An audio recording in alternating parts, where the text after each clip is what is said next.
I'm Avery Harlow, 27, and the day my father read his will, I learned what disappointment was supposed to look like, me. He gave my sister the $6.2 million estate and handed me a single dollar, like a punchline wrapped in pity. Everyone thought that was the end of my story. What they didn't know was that my mother had left me one last secret, a sealed letter that would turn everything they built against them.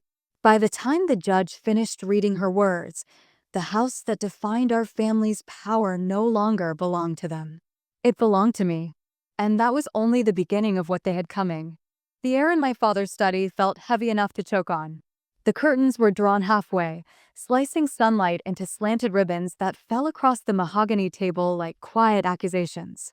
Dust floated in the light, each speck catching gold for a heartbeat before disappearing again, like all the small hopes I'd ever had in that house.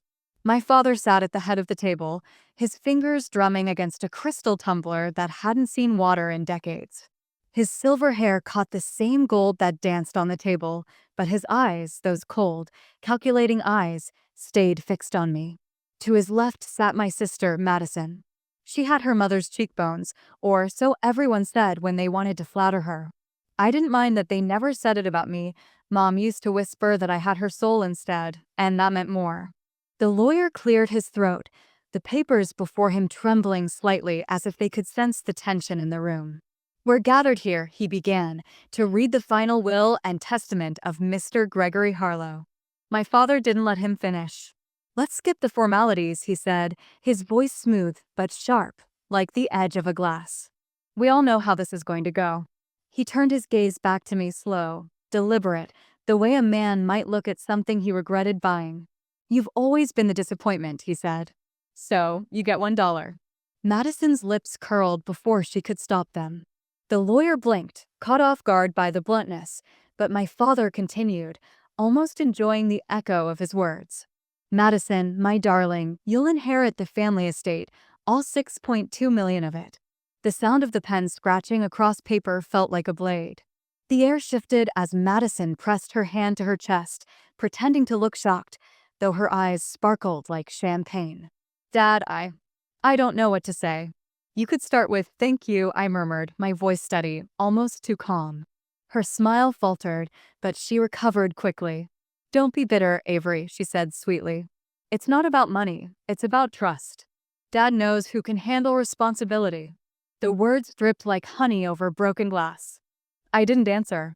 I just sat back, fingers brushing the edge of the small, cream-colored envelope inside my coat pocket, the one Mom had given me before she died. Her hand had trembled as she pressed it into mine that night, whispering, "Not yet. Only when he's finished speaking." The lawyer shuffled his papers, uncomfortable. "That concludes the official reading," he began, but I leaned forward and slid the envelope across the table. The motion drew every eye in the room. "Actually," I said, "Mom asked me to give you this, but only after Dad's part was done." The lawyer hesitated, looking from me to my father, who frowned. "What's that supposed to be?" he demanded. "Maybe," I said, meeting his gaze, "you should let him read it." The lawyer unfolded the letter carefully. The handwriting was instantly recognizable, slanted, elegant, unmistakably my mother's. His brows furrowed as he read silently, and then, as if remembering his duty, he cleared his throat again and began to read aloud. The sound of her voice seemed to fill the room through his warm, deliberate, and unafraid. "To whom it may concern, this is the formal addendum to my estate plans. Prior to my passing, I, Eleanor Harlow, executed a legal transfer of all property, assets, and holdings belonging to the Harlow estate to my youngest child, Avery Harlow. The original deed and notarized documents are enclosed herein. This decision is final and binding, regardless of any subsequent testament made by my husband." The lawyer paused, blinking. Silence spread like a crack in glass. "The estate," he continued, "is to remain solely under the name of my youngest child, the one who never asked for more." The words dropped like stones in water, each ripple erasing a lie. My father's expression drained of color so fast it was almost beautiful, that perfect mask of control finally cracking. Madison's chair scraped back, her polished nails clawing at the table. "That's not possible," she snapped. Mom wouldn't do that. She couldn't. But the lawyer reached into the envelope again, pulling out another sheet, the official deed, notarized, stamped, dated months before her death. Everything appears valid, he said, glancing nervously toward the judge who'd been overseeing the process. The judge nodded, his tone measured. The documentation is clear. The rightful owner of the estate is Miss Avery Harlow. For a moment, no one spoke. Only the sound of the old grandfather clock in the corner filled the silence, steady, merciless, counting each second of their disbelief. Madison's voice rose again, brittle now. This isn't fair. Dad, say something. My father's jaw worked, his words catching like dry paper. He turned toward me, but for once, he didn't seem to know who he was talking to. You planned this, he stammered. I stood, sliding the chair back slowly, feeling the floor beneath me for the first time in years, solid, certain. No, I said quietly. Mom did. Madison pushed past the table, eyes wet with anger. You think you've won something? She hissed. You don't even belong in that house. You never did. I met her stare, my voice calm, almost gentle. Mom always knew who the real disappointment was, I said. And it wasn't me. She flinched as if the words themselves had weight. The lawyer gathered his papers in awkward silence while the judge signed the confirmation. My father sank into his chair, silent for once, the tumbler untouched at his elbow. He didn't look at me again. When I left that room, the hall outside felt brighter than I remembered. The portraits that once seemed to watch me with quiet judgment now felt like witnesses to something else, balance, maybe. Justice, even if it came wrapped in grief. Outside, the cold air hit my skin, sharp and clean. Reporters were already gathering at the gate, their lenses hungry, but I didn't stop. The house behind me, the one I'd been told all my life didn't belong to me, now did. I didn't smile. I didn't cry. I just walked, one step after another, through the gate my mother had designed with her initials woven into the iron. Because she hadn't just left me a house. She'd left me proof that love could be quiet, but never blind. That truth, once written, didn't need to shout to be heard. As I reached the car, I looked back once. Through the window, I could see Madison still inside, her voice raised, her hands shaking, the lawyer trying to calm her. My father hadn't moved. The judge's final words echoed in my mind, the rightful owner. You never asked for more, Avery. That's why I gave you everything. The morning after the will reading, I woke up in the guest house behind the mansion, the same one where Mom used to escape when the arguments got too loud. The rain had passed, but the air still held that damp smell of fresh soil and expensive regret. The main house stood at the top of the hill, silent now, its windows blacked out like closed eyes. By noon, I was back inside, not as the ignored daughter or the disappointment, but as the owner. The locks had already been changed, courtesy of my mother's lawyer. He was waiting in the foyer with a folder tucked under his arm and a look that said he wasn't used to surprises. There are details you should see, he said, handing me a thick envelope. Inside were bank statements, trust transfers, and something I hadn't expected, a handwritten list of names in my mother's neat cursive. She asked me to make sure you read that first, he explained. The list wasn't long. Just 5 names, each connected to something. A property manager, a financial advisor, 2 long-term employees, and at the bottom, Madison's best friend, Claire Emerson. The same Claire who used to show up at our house with that polished smile and call my mother sweetheart while eyeing the jewelry on her wrists. What is this? I asked. The lawyer hesitated. Your mother was investigating some irregularities before she passed. Money missing from the estate. Assets shifted into untraceable accounts. She didn't want to accuse anyone without proof, but she found something I finished for him. He nodded once. Enough to suspect collusion. Your sister may not have been alone in this. I took the papers and dismissed him. The moment the door shut, the house fell quiet again. Every corner carried an echo of old arguments. Dad's temper, Madison's rehearsed tears, Mom's soft voice trying to hold everything together. That evening, I started from the top floor, walking through the rooms like a ghost reclaiming its body. Madison's things were still there, designer clothes, unopened boxes, a perfume bottle tipped over on the vanity. Her reflection used to fill this mirror. Now mine did. In the corner, I spotted a black notebook, half hidden beneath a jewelry case. Inside were notes written in her handwriting, dates, transactions, initials. Some of them matched the names on Mom's list. It wasn't just greed. It was theft. Systematic, deliberate, quiet enough that Dad never questioned it, or maybe he did and chose to look away. By midnight, I had enough to understand the outline of what Mom had uncovered before she died. Money had been drained slowly from the estate over the years, funneled into shell accounts under Claire's firm. Madison had been signing documents under Dad's authority while Mom was in the hospital. That's why the property deed had been changed so early. Mom knew what was happening. She didn't just leave me the estate. She made sure the people who betrayed her couldn't touch it again. The next day, Madison arrived unannounced. The guards hesitated, but let her in when she started shouting my name at the gate. She stormed into the living room like she owned the place, heels clicking, face drawn tight. "You think this is over?" she snapped. "You stole what's ours." I stayed seated, the folder open on the coffee table. "You should stop talking before I call the judge again." She laughed, sharp and hollow. "Please. You think one letter changes everything? Dad's appealing. The lawyers will bury you." "Maybe," I said, "but they'll have to explain these first."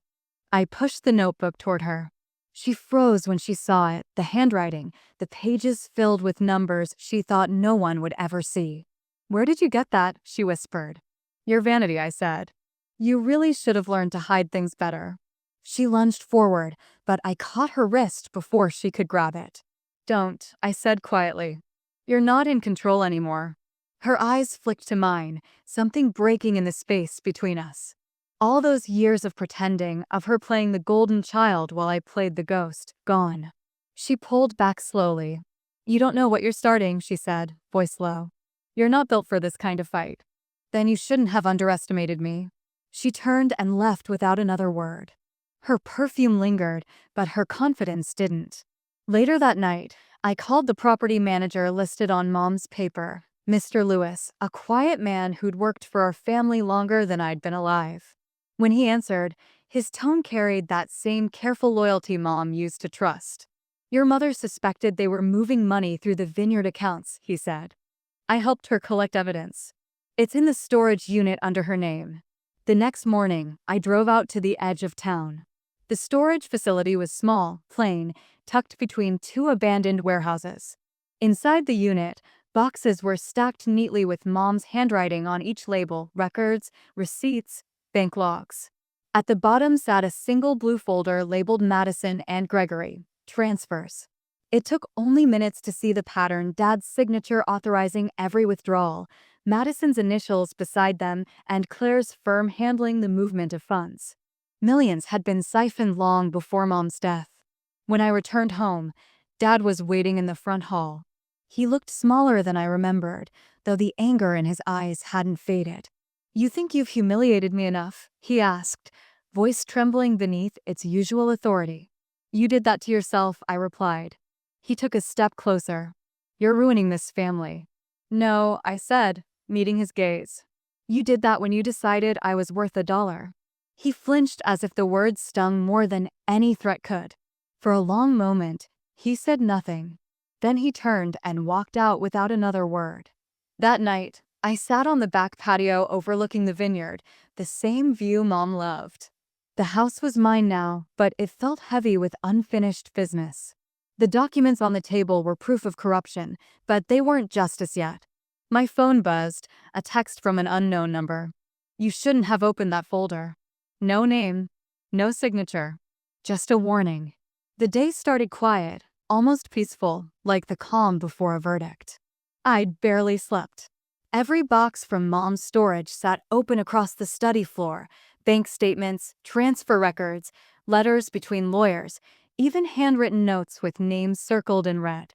All of it pointed to one thing: Mom hadn't just been sick. She'd been silenced. By sunrise, I already knew what I needed to do.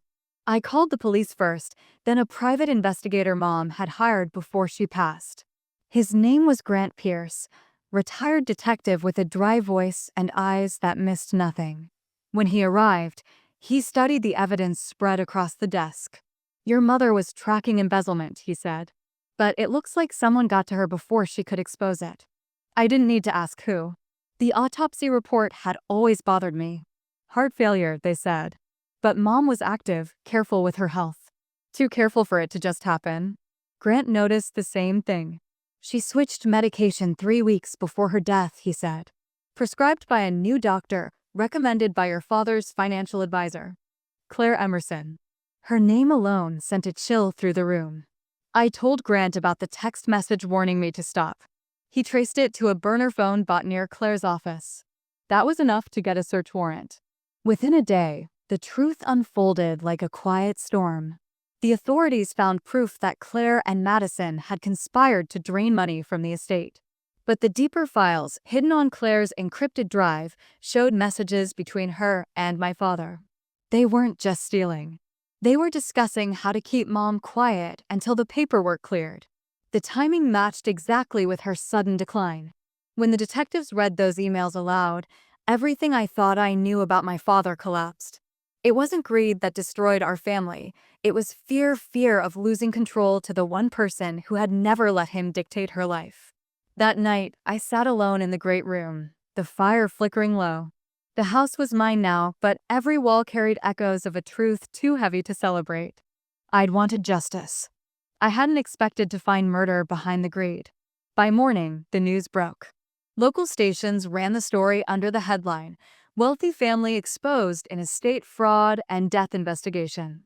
Madison's photo appeared beside Claire's, both arrested for financial conspiracy and obstruction.